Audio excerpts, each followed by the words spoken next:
Random House Audio presents Blackwood Farm by Anne Rice. Read for you by David Pittu.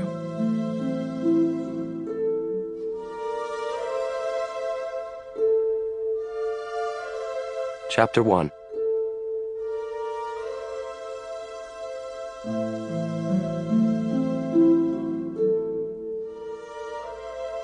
Lestat, if you find this letter in your house in the Rue Royale, and I do sincerely think you will find it, you'll know at once that I've broken your rules.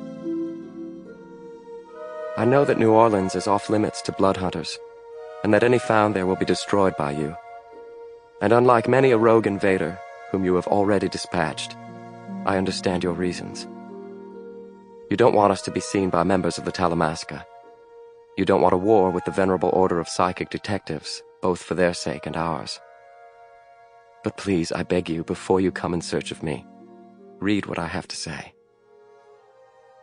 My name is Quinn. I'm 22 years old and have been a blood hunter, as my maker called it, for slightly less than a year. I'm an orphan now, as I see it, and it is to you that I turn for help. But before I make my case, please understand that I know the Talamasca, that I knew them before the dark blood was ever given to me, and I know of their inherent goodness and their legendary neutrality as regards things supernatural, and I will have taken great pains to elude them in placing this letter in your flat. That you keep a telepathic watch over New Orleans is plain to me. That you'll find the letter, I have no doubt. If you do come to bring a swift justice to me for my disobedience, assure me, please, that you will do your utmost to destroy a spirit which has been my companion since I was a child. This creature, a duplicate of me who has grown with me since before I can remember, now poses a danger to humans as well as to myself. Let me explain. As a little boy, I named this spirit Goblin, and that was well before anyone had told me nursery rhymes or fairy tales in which such a word might appear. Whether the name came from the spirit himself, I don't know. However, at the mere mention of the name, I could always call him to me. Many a time he came of his own accord and wouldn't be banished. At others, he was the only friend I had. Over the years, he has been my constant familiar, maturing as I matured and becoming ever more skilled at making known to me his wishes. You could say I strengthened and shaped Goblin, unwittingly creating the monster that he is now. The truth is, I can't imagine existence without Goblin, but I have to imagine it. I have to put an end to Goblin before he metamorphoses into something utterly beyond my control. Why do I call him a monster, this creature who was once my only playmate? The answer is simple.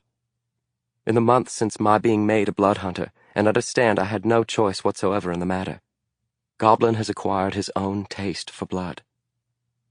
After every feeding, I am embraced by him, and blood is drawn from me into him by 1,000 infinitesimal wounds, strengthening the image of him and lending to his presence a soft fragrance which Goblin never had before. With each passing month, Goblin becomes stronger, and his assaults on me more prolonged. I can no longer fight him off. It won't surprise you, I don't think, that these assaults are vaguely pleasurable. Not as pleasurable to me as feeding on a human victim, but they involve a vague orgasmic shimmer that I can't deny. But it is not my vulnerability to Goblin that worries me now. It is the question of what Goblin may become. Now, I have read your Vampire Chronicles through and through. They were bequeathed to me by my maker, an ancient blood hunter who gave me, according to his own version of things, an enormous amount of strength as well. In your stories, you talk of the origins of the vampires, quoting an ancient Egyptian elder blood drinker who told the tale to the wise one, Marius, who centuries ago passed it on to you.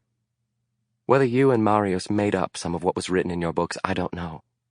You and your comrades, the Coven of the Articulate, as you are now called, may well have a penchant for telling lies. But I don't think so.